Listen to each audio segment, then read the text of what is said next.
Kababayan, naawa po ako sa mga pulis na nakatayo ngayon.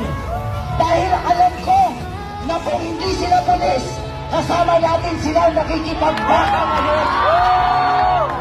Alam natin na sa loob ng kanilang puso mabigat dahil gusto nilang ipaglaban si Tatay Digong.